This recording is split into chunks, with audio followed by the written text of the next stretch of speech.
Retour sur le plateau Equinox. Deuxième partie, c'est le temps du débrief, toujours en compagnie de Eric Penlap, Hermine Mailly, Joe Walters et Serge Pensi. Serge Pensi, bonne nouvelle, hein? Le Cameroun, au-delà de la finale, il y a une place à la Coupe du Monde. Oui, c'est une bonne nouvelle pour le Cameroun, pour les amoureux du handball. Je crois qu'il n'y a pas grand-chose à dire. Espérons seulement que contre l'Angola, on pourra peut-être briser le signe indien contre cette puissante équipe angolaise. Oui. Est-ce qu'en handball, l'Angola peut être considéré comme une bête noire pour le Cameroun? On sait que le basketball, ils sont presque intouchables. Mais au niveau du handball, quand même. Je crois que sur le papier et sur ce qui s'est passé des années d'avant, le Cameroun n'est pas au niveau de l'Angola. Parce que ces sports-là, que ce soit le handball, le basketball, les autres sports, ce sont des sports qui sont pratiqués par ces pays-là depuis très longtemps, à un haut niveau. Le Cameroun approche un peu aujourd'hui. Le Cameroun n'a pas son palais de sport 10 ans. Hein. Je ne pense pas. Ça fait 10 ans qu'on a le palais de sport.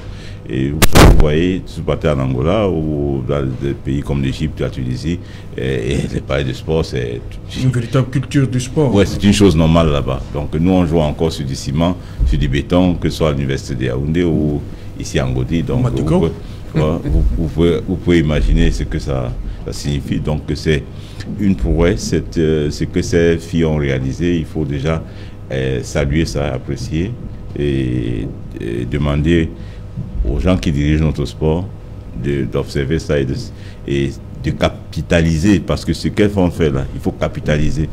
Capitaliser veut dire quoi? Il faut aujourd'hui réfléchir qu'il y a du talent au Cameroun et qu'elles sont faites de ce talent. Voilà, Hermine Mailly, score serré, 22 contre 21 pour le Congo. De l'autre côté, l'Angola, face à la Tunisie, 27 contre 23. Oui, déjà, il faut dire que... Ce sera serré en finale? Oui, très serré. Déjà, l'Angola a dû jouer une prolongation. Je pense qu'en termes de fraîcheur, on a un léger avantage parce qu'elles ont dû battre les Tunisiennes au bout justement des prolongations. C'est-à-dire que justement la compétition le match était vraiment serré. C'est aussi un aveu de ce qu'il y a de la place aujourd'hui pour aller chercher. C'est normal quand même, hein, lorsque on va vers le sommet, c'est les meilleurs qui restent, donc les scores doivent forcément être serrés. Quand vous faites 13 titres de champion d'Afrique, c'est énorme pour l'Angola, c'est incroyable. Ça veut dire qu'en fait, en Afrique, il y a l'Angola et il y a les autres.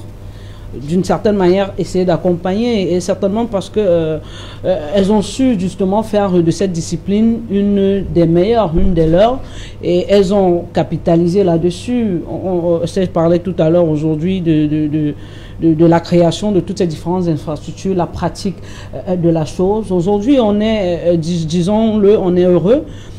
Parce qu'on a cette équipe qui est qualifiée pour la finale. C'est mérité. Quand vous avez suivi les Lions de handball de bout en bout, elles sont montées en puissance au fur et à mesure que les rencontres se déroulent. Mais il y a quand même une tradition de handball au Cameroun. On sait qu'il y a le stade Ngodi à Douala. Oui, il y avait Madagascar à Yaoundé qu'on a malheureusement réduit. Ça, on sait, mais on a dit... On a eu des grands noms quand même du handball. Hein. Claire Souga à l'époque. Ça, c'est vrai. Et à l'époque, rendez-vous compte qu'aujourd'hui, nous, on est dans un contexte évolutif. Mais vous avez comme l'impression qu'en ce qui concerne nos disciplines, nous régressons. Et ce n'est pas normal. On va avec des valeureuses lions, pour la plupart, qui constituent cette équipe, mais des éléments essentiels et forts de cette équipe viennent de l'extérieur. Est-ce que vous pensez que quand on joue la canne de handball, il y a un championnat de handball au Cameroun? Vous l'aviez dit, Ngodi, c'était à l'époque. Moi, je me rappelle encore de ces kilomètres que je faisais justement pour aller au stade de Ngodi pour vivre un match de handball. C'est plus la même atmosphère.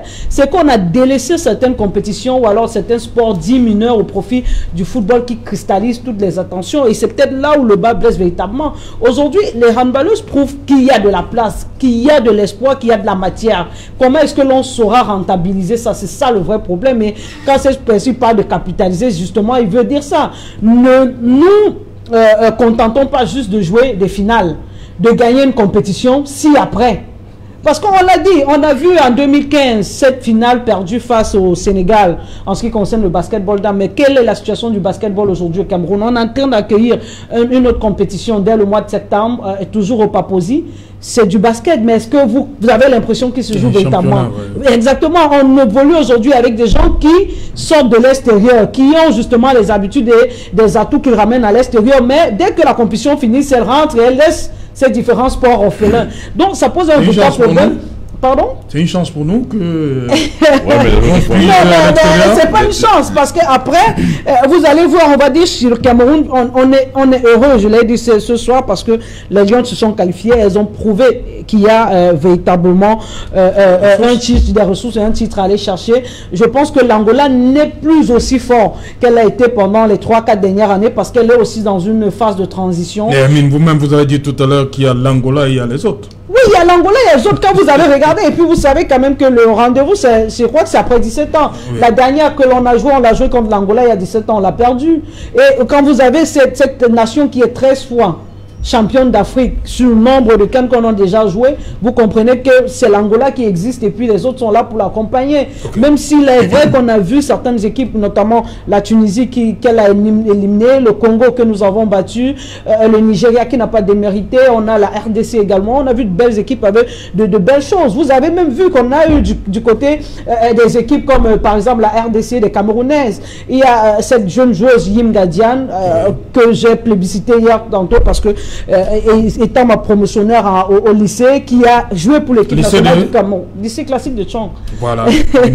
Ouais, Diane, qui a été hier la femme de match contre justement le Sénégal. Maintenant, elle défend les couleurs du Congo et on joue pour le Cameroun. C'est pour dire qu'il y a un certain nombre de choses et de pratiques qui... On l'a même vu également pour le football féminin. Exactement. Beaucoup de Camerounaises qui ont choisi la Guinée équatoriale. Oui, dans les débuts. Donc c'est pour dire aujourd'hui qu'il faudra d'une certaine manière essayer de mettre un accent sur cette compétition, alors sur ces sports dits mineurs, pour essayer de voir dans quelle mesure nous pourrons justement les développer, quand il est vrai aujourd'hui que nous avons des complexes ou alors des infrastructures qui nous permettent d'abriter ces différentes compétitions. C'est pour ça que d'une certaine manière on peut aussi être malheureux, Serge, parce que quand on a pensé hier au complexe de Japoma, on se dit que dans le complexe quand même il y a des stades un peu similaires à ceux que l'on retrouve aujourd'hui au Palais des Sports. Quand on a parlé du complexe de Olembe, c'était justement ce regroupement d'infrastructures qui pouvait permettre à cette jeunesse camerounaise d'avoir véritablement de la matière pour pouvoir s'entraîner, mais que non. Vous savez, c'est difficile de jouer sur de s'entraîner sur du goudron au quotidien, et pour une compétition d'aller jouer sur du Taraflex, je crois que c'est très compliqué. C'est pour cela que vous avez vu, celles qui s'adaptent le mieux, c'est celles qui sont habituées à ces infrastructures au quotidien, et c'est celles qui viennent de l'extérieur. Voilà, oui. Vous, Joe Walters. Bon, un universitaire, moi, vraiment, ce qui intéresse un universitaire, c'est le résultat. Comme les travaux, si vous lisez les travaux d'Ivan Castano, il est ivoirien. Il parlait de pensée, action, attitude, résultat. Vous avez pensé jouer la compétition. Bon, d'un point de vue holistique, un peu beaucoup plus dichotomique. Quand vous prenez dans le sens de micro problématique, vous comprendrez que le Cameroun ne s'intéresse pas trop dans le hand. Mais dans le foot, ça attire quand on a conçu le nom de certains stars. Vous savez, c'est la marque qui attire le client. Le handball au Cameroun, bon, le Cameroun ne se ressent pas trop. Mais le résultat, quand ils arrivent en finale, parce que mon vœu, c'est qu'ils vraiment, ils arrivent comme ils sont en finale, qu'ils remportent cette compétition. Parce que ça va nous ramener de l'argent et renforcer l'économie. Mais Sorel, Sénégal, Ghana, République centrafricaine, Guinée, Conakry, ce qui m'intéresse, c'est le résultat. S'ils gagnent, je leur souhaite bon vent. Non, je voulais ajouter quelque chose. Oui. Là, il a parlé de l'intérêt que les Camerounais... Oui, ne s'intéresse pas trop. Oui, non. Allez en Mbopi, demandez une maman si on est qualifié. Elle vous dira que on ne s'intéresse pas. C'est parce que le système est débordé. Non, le système... Un système qui est débordé comme le système du Cameroun. Les gens ne s'intéressent pas aux choses comme ça. Ne mélangeons pas tout, je vous en prie. Non, mais le problème qui est là, c'est quoi? C'est que toutes ces structures existaient au Cameroun. Quand on parlait de volleyball, par exemple, à Yaoundé, on pensait à Messa, au quartier Messa. Donc, il y a des enfants de Messa. Oui, les enfants de Messa, la majorité allait apprendre à jouer au volleyball. Donc, toute cette dynamique, vous prenez par exemple Douala, il y avait beaucoup d'enfants à Aqua ici, qui allaient à De La Salle, ou à Liberman, ou ici à Ngodi, pour jouer de la salle c'était le basketball, à Libéman c'était le basketball, et puis à Ngodi c'était le handball. Donc si on c'était le volley. Voilà, donc quand je parle de capitaliser, c'est qu'on devait continuer avec cette dynamique. Mais on a tué cette dynamique et le football qui est résistant. Parce que ces sports-là, comme Maïa a dit, c'est sports mineurs. On a tué tous ces sports-là. Mais beaucoup d'enfants qui habitaient autour de la salle et tout ça là, n'avaient pas d'un grand intérêt à jouer au football. Exactement. Ils jouaient au basketball, ils jouaient au handball. Et comme Abonamous a dit, vous avez vu il y avait beaucoup de basketball là-bas, au stade Mojas, là-bas, Abonamous a dit. Donc on a tué toutes ces dynamiques-là. Et quand on tue ces dynamiques, on tue des talents. Et ceux qui veulent un peu résister se renversent au football. On a eu des joueurs comme le défenseur central, qui était un ancien basketteur, qui est devenu footballeur. Que ce soit celui qui a joué avec l'Institut du Cameroun, dont j'oublie encore le nom, qui a joué une Coupe d'Afrique avec le Cameroun. Non, pas Teke, avec, j'oublie le nom, mais même celui que Boumson, là, c'était un ancien basketteur. Donc il y a eu cette dynamique-là, et on n'a pas su capitaliser. C'est le problème qu'on a. Sinon, tous les sports étaient pratiqués au Cameroun. Ok. Eric Pinam, pour vous, on s'achemine vers une finale Cameroun-Angola. C'est la finale même, le 18. Pronostic. Déjà, il faut les féliciter. Oui. Nous espérons tous, nous sommes Camerounais. Nous jouons quand même à la maison. Je ne fais pas le pronostic quand le Cameroun joue. Le Cameroun doit gagner. Je ne suis pas dans le pronostic quand le pays joue. Donc, Feni fait le pronostic quand ce pays, c'est le cœur qui parle. Ce n'est pas une affaire de pronostic. Si on était dans les championnats, un jar, on pouvait faire des pronostics. Mais quand le Cameroun joue, on est derrière le Cameroun et on espère qu'ils vont gagner. Mais maintenant, comme tout le monde l'a dit, moi j'ai fréquenté à Bertois. Et justement, dans tous les établissements, au lycée bilingue de Bertois, on avait toutes ces disciplines. Et à Bertois, il y avait ce qu'on appelle le complexe sportif. Là-bas, on pratiquait à la fois le basket, et ainsi de suite. Ce qui fait que ça permettait aux jeunes, parce qu'en réalité, la relève, parce que tout à l'heure, on va parler, même le football féminin, on a ce problème, c'est-à-dire qu'on a des femmes qui sont arrivées à une finale, sauf qu'elles sont arrivées à la finale, franchement, à la limite, j'ai envie de dire que c'est un hold-up. Si on tient compte du championnat camerounais en termes de voir les femmes jouent, non, on n'a pas d'infrastructure. Et quand vous regardez les établissements scolaires qu'on est en train d'ouvrir, parce que l'essentiel de l'éducation aujourd'hui est dans le privé, on construit des établissements privés. Si on joue au foot, c'est tout simplement parce que pour le foot, on a besoin d'un espace, que ce soit les petits goals, que ce soit les grands goals, on va jouer. Or, par contre, les sports comme le basket, le volley, et ainsi de suite, ont besoin d'une infrastructure particulière. Vous ne pouvez pas jouer un match de volley si vous n'avez pas un filet. Si vous n'avez pas des filets, vous ne pouvez pas jouer un match de basket si vous n'avez pas les différents paniers. Vous ne pouvez pas. Donc, il y a un certain nombre d'infrastructures minimales qu'il faut pour pouvoir pratiquer ces sports. Et c'est l'occasion d'attirer l'attention de l'État du Cameroun pour que l'affaire de... Il n'y a pas de sport majeur, il n'y a pas de sport mineur, que ce ne soit pas seulement dans le discours, que dans les faits, que dans la pratique, on puisse tenir compte de ces infrastructures-là. Vous savez, il y a un gymnase qu'on construisait ici vers le stade Omnisport. Je crois qu'il y a un échafaudage qui est tombé. Et on a abandonné... En 2012, en 2013. Et on a abandonné le chantier. Donc, voilà la situation dans laquelle on est. S'il n'y a pas d'infrastructure, il est clair qu'on ne pourra pas pratiquer le sport. À côté de ça, il y a le tennis. À une certaine époque, on avait quand même des petits embryons. Je me rappelle, j'ai passé un temps à Bafoussam. De temps en temps, tu partais au moins regarder les gens jouer un peu du lawn tennis. Aujourd'hui, il y a presque plus, pour ne pas dire, il n'y a plus de compétition de tennis au Cameroun, sauf les jours où il y a un sponsor qui veut dire aussi que non, moi je veux dépenser un peu d'argent. On réunit quelques enfants et on dit qu'on a lancé une compétition. Voilà, madame, monsieur, permettez-nous, vous savez qu'Inor c'est toujours au cœur des grands événements. Notre équipe, on a une grosse équipe qui s'est déployée depuis hier du côté du pays des éléphants. Nous sommes bel et bien en Côte d'Ivoire, où dans quelques heures, on va le dire comme ça, le 17, ça demain dans l'après-midi, je crois 15h40, le vol ayant à son bord le président, l'ancien président de Côte d'Ivoire, Laurent Koudou-Gbagbo, va atterrir à l'aéroport Abidjan-Port-Bouin.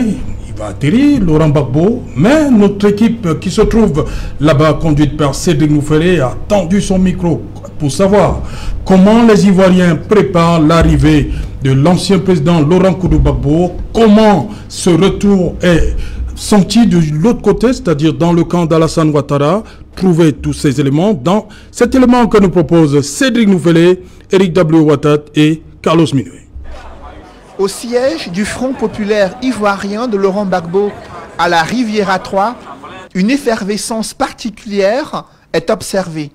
Sous la tente, des Ivoiriens se bousculent pour l'achat des t-shirts, polos et autres articles estampillés aux couleurs de la victoire judiciaire de l'ancien président à la Cour pénale internationale. L'appel de Fatou Bensouda appelant à renoncer à l'acquittement conditionnel du président Laurent Gbagbo a été rejeté.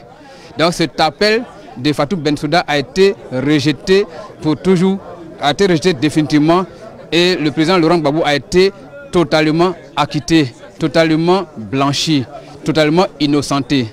C'est le sens du mot appel rejeté, et pour aller un peu plus loin, nous avons ajouté acquittement définitif. L'annonce officielle de son retour en Côte d'Ivoire fait décoller les ventes des pagnes confectionnées pour célébrer cet événement historique. Nous avons fait ce pagne, on a 5 couleurs de pagne. Là, c'est une des 5 couleurs. Ma fille, donc, dans le pagne, on a la colombe là, rouge, qui représente la paix. Or, ça fait des mois que nous vendons. Donc, aujourd'hui, nous pouvons fièrement dire que au moins 50 000 pagnes sont sorties. 50 000 pagnes ont été vendues. Et c'est des centaines de t-shirts, aussi bien nous avons 5 couleurs, aussi bien en jaune, en bleu, en rouge bordeaux, en blanc et en bleu nuit qui sortent. Des centaines. Hier, il a fait une livraison. Dans l'après-midi, tout est pratiquement épuisé, le stock est épuisé. Parmi les sympathisants et militants se trouvent des Ivoiriens de la diaspora ayant dépensé une fortune pour effectuer le déplacement afin de vivre de leurs propres yeux la communion entre Laurent Gbagbo et le peuple ivoirien. En tout cas, il était parti pour ne pas revenir de la CPI, cette grande nébuleuse, qu'il a pris comme ça un matin, vers 2 h du matin, il était en pyjama, sans brosse à dents, un grand-père de famille, qui a même perdu sa mère, on lui a pas permis de venir la pleurer, même pour pleurer sa mère. Mais s'il fallait payer un billet à 4 000 €, moi je serais venu. Moi j'ai juste payé mon billet à 800 € et je suis venu. Parce que je ne peux pas rater ça. Même la jeunesse ivoirienne se donne rendez-vous jeudi 17 juin à l'aéroport Houphouët-Boigny pour souhaiter Akwaba à l'homme qui a défié avec détermination un tourbillon judiciaire pendant 10 ans et apparaît aujourd'hui comme un acteur incontournable du processus de réconciliation en Côte d'Ivoire. Nous sommes tous dans la joie et nous voulons l'accueillir avec beaucoup de joie, de gaieté parce qu'il vient pour la paix. Voilà, c'est une digne fille de ce pays et sa présence est vraiment importante pour l'avancement du pays, surtout dans le volet paix. Voilà, pour une Côte d'Ivoire véritablement réconciliée, la présence du président Laurent Gbagbo est nécessaire. Raison pour laquelle nous sommes là, nous nous apprêtons à l'accueillir demain depuis l'aéroport Félix Houphouët-Boigny pour lui accorder tous les honneurs possibles parce qu'il le mérite. Une nouvelle page de l'histoire sociopolitique de la Côte d'Ivoire est en train de s'écrire, meurtris dans leur chair du fait des violences post-électorales en 2010, divisés sur le sort réservé à ceux qui ont été jetés en prison et traduits devant la justice internationale pour crimes de guerre. Des Ivoiriens caressent désormais le rêve d'une véritable réconciliation pour panser ses plaies 11 ans plus tard. Et l'une des pièces maîtresses de cet apaisement social et politique est Laurent Gbagbo, selon ses partisans. À ce titre, l'actuel président Alassane Ouattara réagit. Il vient d'instruire le protocole d'État et les services des moyens généraux de la présidence ivoirienne afin que ceux-ci travaillent aux côtés des partisans de Laurent Gbagbo pour lui réserver un accueil chaleureux, festif et populaire dès demain à l'aéroport Houphouët-Boigny. Un itinéraire a même été défini entre Treichville, Cocody, Koumassi et d'autres artères importantes du district d'Abidjan où le cortège de Laurent Gbagbo doit passer demain et il va s'arrêter dans un lieu hautement symbolique, son QG de campagne en 2010, là où un discours est très attendu aux côtés des cadres politiques du Front populaire ivoirien. Ici à Abidjan, Cédric Noufélé, Carlos Minoué et Eric Watat, envoyés spéciaux Equinox Télévision. Voilà, nous allons rester avec nos envoyés spéciaux qui se sont rendus après cet élément à Grand Bassam pour rencontrer Michel Koudou-Bagbo, le fils de Laurent Koudou-Bagbo. Il est devenu député depuis sa sortie de prison. Il a fait la prison entre 2011 et 2018. Depuis, il est devenu député et il a dit à notre reporter, sur notre envoyé spécial, Cédric Noufélé, que son père, Laurent Koudou-Bagbo, est incontournable dans le processus de réconciliation en Côte d'Ivoire. On écoute Michel Koudou-Bagbo. Notre travail à nous, les militants du Front populaire ivoirien, est simple. Réhabiliter l'image du président, conserver son organisation politique vivante et préparer son retour. Je crois que nous avons atteint nos objectifs d'étape. Et donc on l'a vécu tous dans le travail acharné pour atteindre ces objectifs. On nous a fait prendre des vessies pour des lanternes. Les victimes ont été présentées comme étant des bourreaux et vice-versa. Alors beaucoup de fierté. Cet homme qui a réussi par son équation personnelle de 2002 à 2010 à éviter un enlisement du conflit. Cet homme qui a parcouru le monde entier, qui a fait rentrer des gens qui n'y avaient pas droit dans son gouvernement. Cet homme qui finalement est un homme de paix, de tolérance et qui ne prône que la réconciliation entre les Ivoiriens, qui se met au-dessus de tout communautarisme. Cet homme qui a été présenté comme un assassin, etc. C'était déplorable. Et là, voilà, il est acquitté, il est innocenté, il rentre auréolé de gloire. La vérité est enfin dite, c'est la vérité juridique est enfin dite, et place maintenant un travail politique, de rassemblement, de réconciliation. Et donc ça a été de la joie, de la fierté aussi. On peut juste constater qu'il a consacré sa vie à son pays, qu'il a sacrifié sa vie de famille à son pays, qu'il a risqué sa vie et son existence en fait pour ce pays, et qu'il est toujours prêt, là où on l'attend, pour la construction de son pays. Maintenant, il va arriver, je pense, que de manière tout à fait naturelle, puisqu'il est le chaînon manquant de la réconciliation, il prendra la place qui est la sienne dans le processus de réconciliation et de paix en Côte d'Ivoire. Voilà, merci à nos envoyés spéciaux du côté d'Abidjan, Eric W. Watat, Carlos Minoué et Cédric Noufélé. On va revenir sur le plateau, oui. Mais il y a cet élément, vous voulez ajouter quelque chose? D'où vient le nom de la réunification, le stade de la réunification? Le stade de la réunification, il y avait un journaliste, bien entendu. Beaucoup de gens ont entendu parler de Photo Georges, oui. Studio Photo Georges, qui a été créé par Georges Goethe. Georges Goethe. Oui, qui est un Sierra Leonais, qui est venu s'installer au Cameroun. Et donc, le fils Cyril Douala Goethe. Il faut déjà dire que le studio Photo Georges a été fait dans les années 34 plus précisément, 1934. Et le fils Douala Cyril, qui a étudié la photographie et le journalisme à Paris, avait pondu un article à la veille de la Coupe d'Afrique. La 8e Coupe? Oui, en 72, oui. À la fin des travaux du stade de l'unification. Il avait écrit, et le titre de l'article était « Et si ce stade s'appelait le stade de l'unification ?» Ça a frappé le président Ahidjo? Ça a frappé le président Ahidjo, et le président Ahidjo a baptisé ce stade le stade de l'unification. Ok, merci pour l'histoire. Vous voulez réagir? Non, je voudrais réagir par rapport à l'arrivée Gbagbo qui va rentrer en Côte d'Ivoire. Vous comprenez, oui, il va rentrer en Côte d'Ivoire. Le système Ouattara, c'est un système corrompu parce que non, je vous en prie. Non, je vous en prie. Merci, c'est pas ça. Oui, Eric Pilab, il y a ce match de... Enfin, vous dites que vous n'êtes pas pour les pronostics. Hein? Non, la victoire est assurée. Ce que je vous dis... Est-ce que la loi du domicile...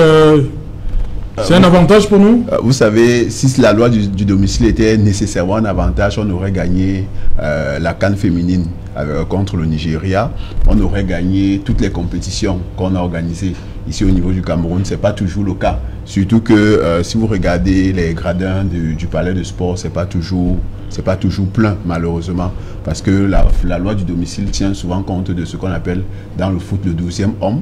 Et le 12e joueur. Le 12e joueur. Oui. Donc si le 12e joueur n'est pas là, on est plus ou moins équilibré dans les chances. Mais maintenant, comme je vous ai dit, quand l'équipe nationale joue, on est avec l'équipe nationale.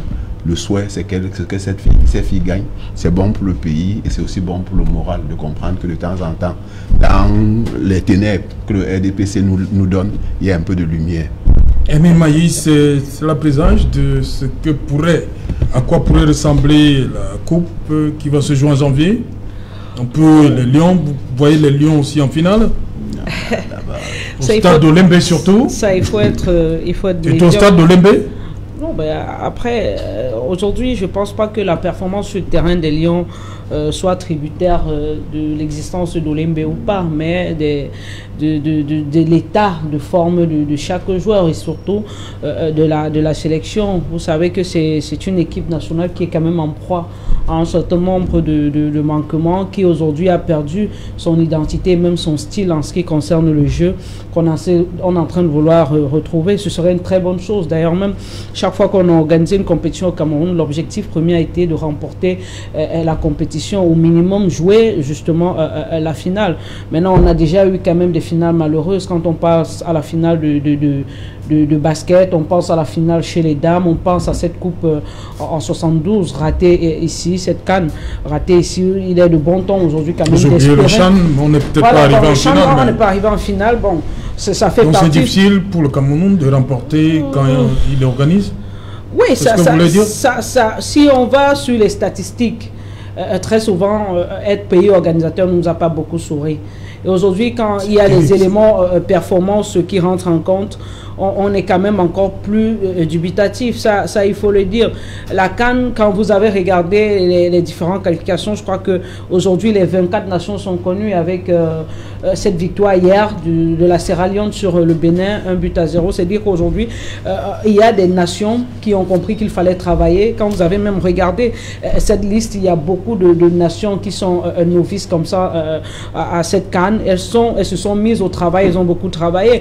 On s'est rendu compte dernièrement qu'on avait beaucoup plus du mal avec des petites équipes, des équipes qui n'avaient pas de nom que des grandes équipes. Parce qu'après, si vous allez vous faire battre chez les Cap-Verdiens, si vous rentrez chez vous faire un match nul terme contre le Rwanda et réagir face au Nigeria, voilà, c'est-à-dire qu'on est resté calqué sur le modèle de ces Lions qui réagissent très souvent face aux grandes équipes, mais qui ne sont pas souvent au top de leur performance quand il s'agit de jouer une équipe lambda. Donc, on va sur le terrain en ce qui concerne les statistiques et les performances travailler pour espérer avoir une équipe des Lions prête, des Lions, autant pour moi, prête pendant cette CAN, et pourquoi pas espérer véritablement, c'est le souhait, je crois, de tout le Camerounais, enfin soulever ce 6e trophée ici au Cameroun.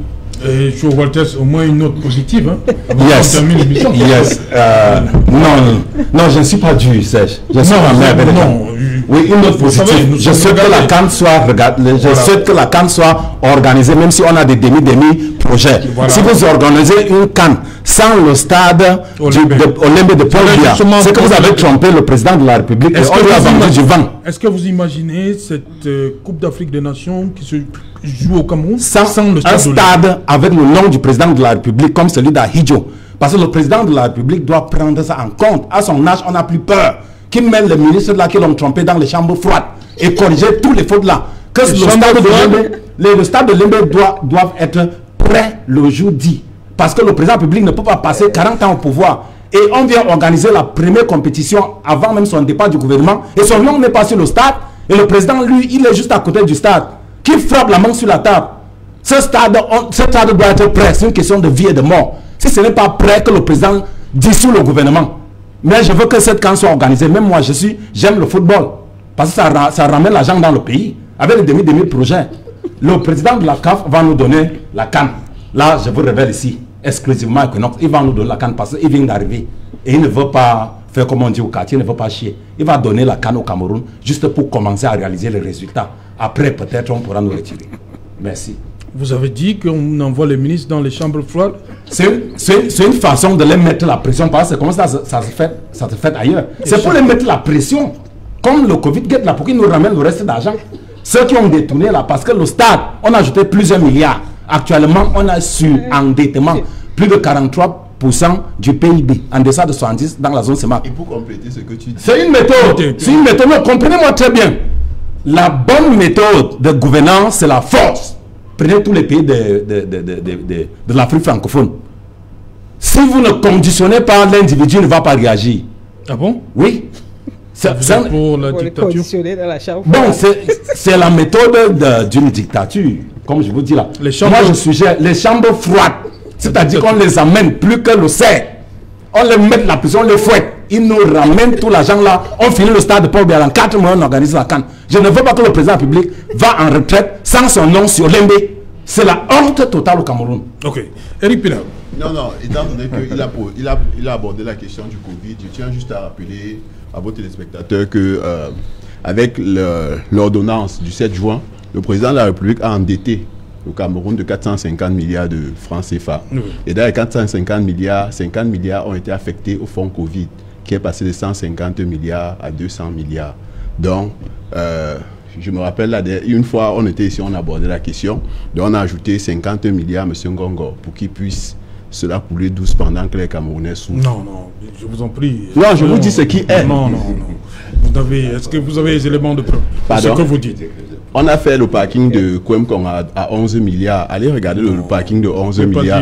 Et c'est lui qui a signé le document qui faisait l'avenant de 11 pour atteindre les 11 milliards. Non, mais il y a des expressions qu'on utilise. Moi, je n'admets pas sur ce plateau. Ok, en tout cas, ce que je dis, c'est que pendant qu'on se plaint que des gens ont détourné 180 milliards et que certains disent qu'ils n'ont pas encore consommé ces milliards, on a encore mis 200 milliards à leur disposition pour pouvoir gérer le Covid. Or, aujourd'hui, on maîtrise mieux la maladie et on sait exactement ce qu'il faut faire. Les stades qui ont été démantelés, comme le stade de Bapelépé ou bien le stade militaire, on ne va plus construire d'autres. Les bâtiments qu'on a rénovés, on ne va plus les rénover. Donc, en principe, le budget aurait dû baisser. On a plutôt décidé d'augmenter. C'est-à-dire qu'on nous a endettés pour encore renflouer les poches de quelques Camerounais. De toute façon, ça passe, Eric Pella. Merci. Serge Pensy. Je suis d'accord avec Chowates.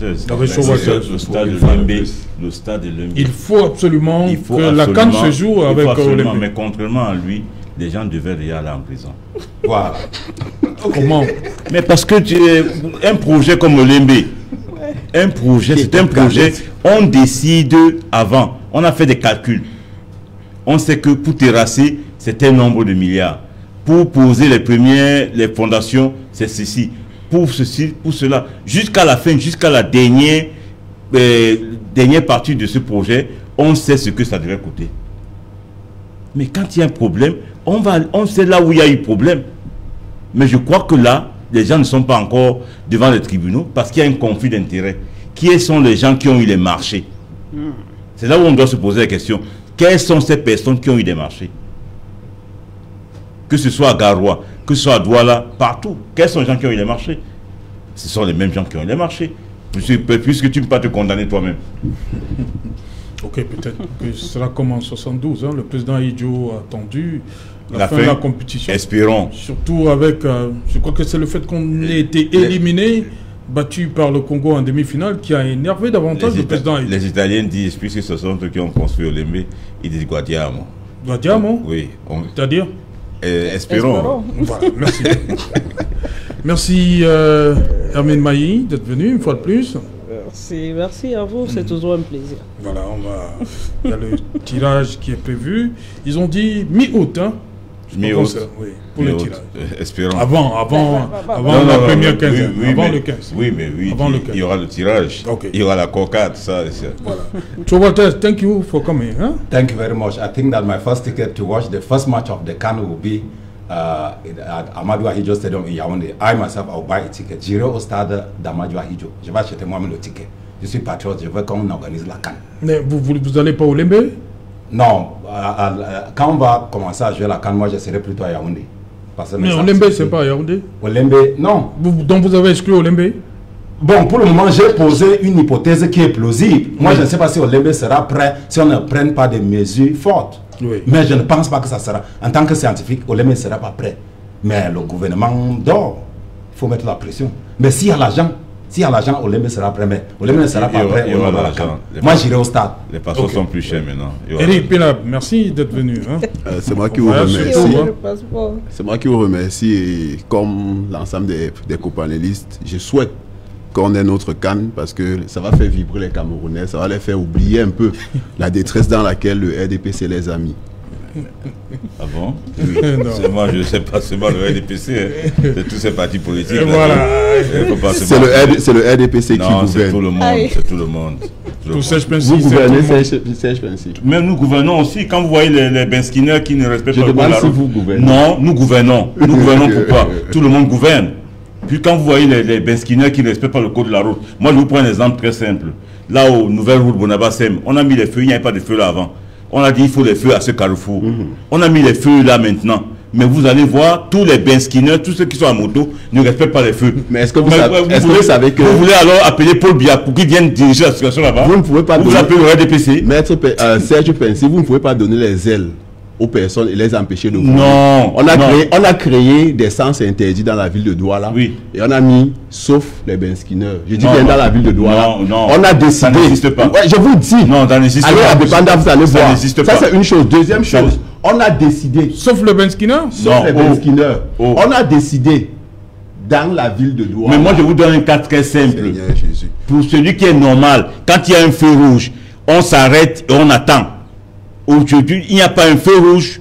Quand le feu est rouge, où les Benskiner s'arrêtent, ils traversent comme ils veulent, ils font comme ils veulent. Alors l'État du Cameroun doit arrêter ça. Je vous dis, parce qu'ils sont pas dans un État, ils n'ont pas leur État. Ils sont dans le Cameroun. Et le Cameroun, il y a des lois qui régissent le Cameroun.